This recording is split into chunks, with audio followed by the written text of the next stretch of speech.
the white flag being waved. Why do you say that, Jim P? Because Thanasi's getting ready to come into the game.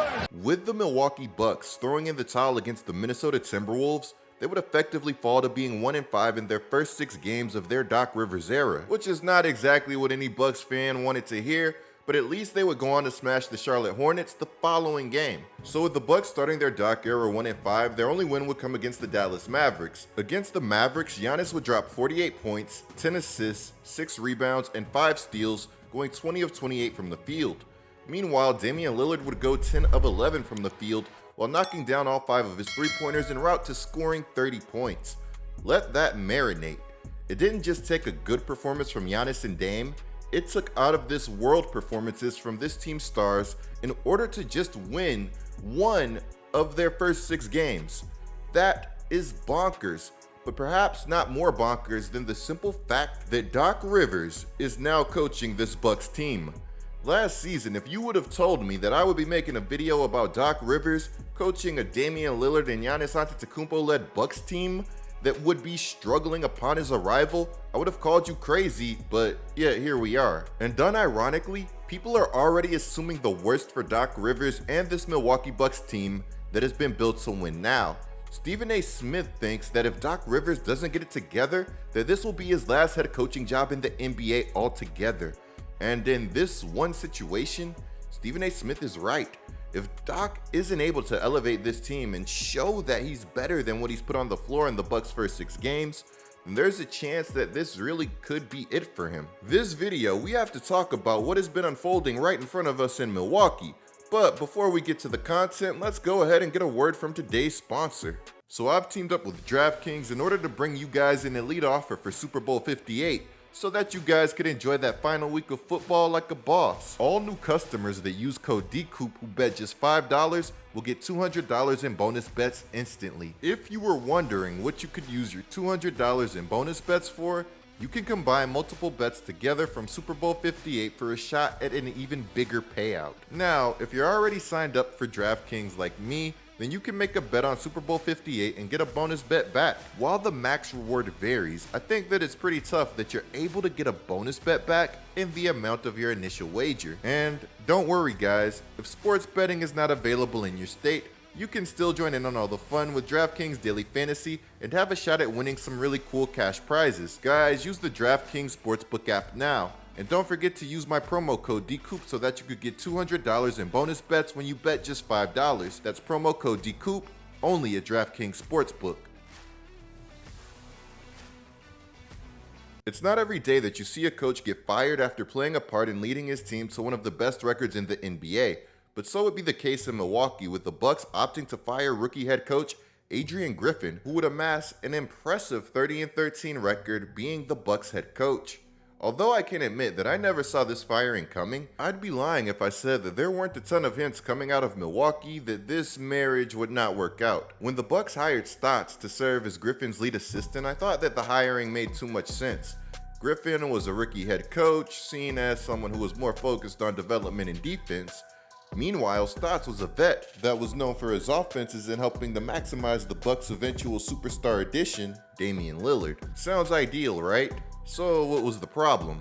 The problem was that Griffin, a rookie head coach, inherited a Bucks team that had more modest expectations, but that blockbuster Damian Lillard trade changed everything. That blockbuster trade made Stotts as valuable as ever, and of course Stotts knew that, which to me made Stotts stepping down even more surprising.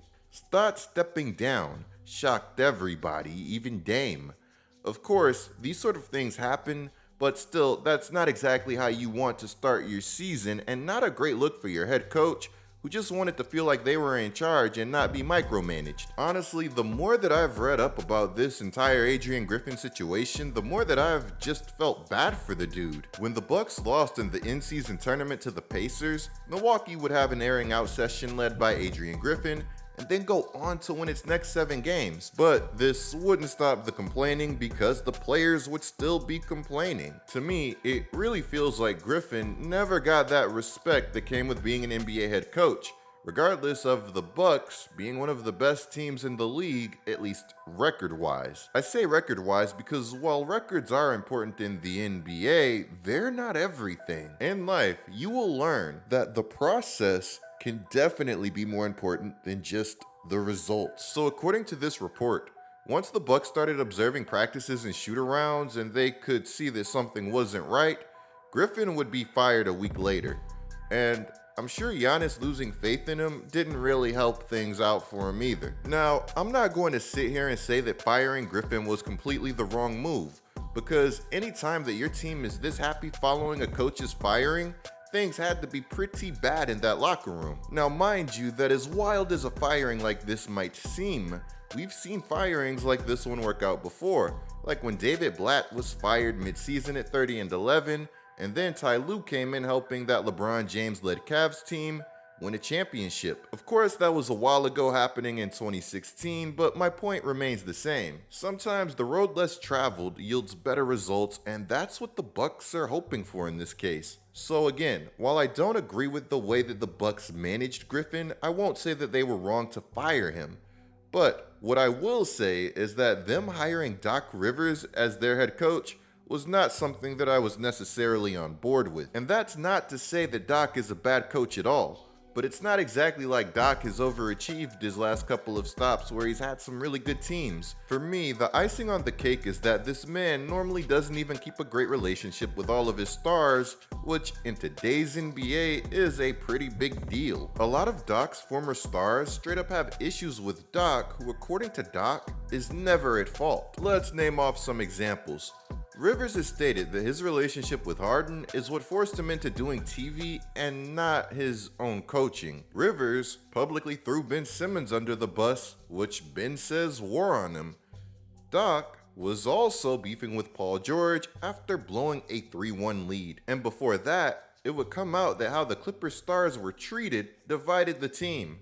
If there's one thing that has unfortunately followed Doc, it's been some sort of dysfunction, even if it hasn't all been his fault. I love Doc, man. If this guy has nothing else, he has a bunch of personality. Amid the Bucks' slow start, he absolutely refused to break character. Yeah, just, the Utah game, you kind of knew, altitude, back-to-back. Whoever scheduled a Dallas, Utah, have never been on an airplane in their life, or no time zones, so that was just a tough one. We knew that. I guarantee you when they looked at that before the year started, they were like, this was going to be a brutal game for us. End of a trip, legs, you can just see it. We've got a lot of injuries right now, so guys are playing more extended minutes. I think that's and you know what? They're playing harder on defense. The funniest thing about the Doc Rivers experience for me is how he's acted like taking on this job has been some giant burden to him, saying that I've never done this before and I don't wish this upon anybody. Like, oh yeah, Doc, inheriting a Bucks team that has Dame and Giannis is one of the worst things that could have happened to you. It's not like they were already one of the best teams in the league. It's not like you're getting $40 million for this gig, and to top everything off, you get to coach the Eastern Conference All-Stars after just arriving in Milwaukee. If I'm Adrien Griffin, then I am sick to my stomach as all of this is going on. Which, huge props to Adrien Griffin for handling this whole debacle so professionally. So do you guys think that it was a coincidence that as all of this was going on, Dame was out here talking about how he might return to Portland one day? Obviously, if Dame were to return to Portland, it would be way down the line, but I still thought that that was something interesting to include nonetheless. Now, fortunately for Milwaukee, obviously things are going to undoubtedly continue to get better as they are such a talented team that they have no choice other than to get better. It's important to not discount these few things. This team has been hurt. They did just get a new coach.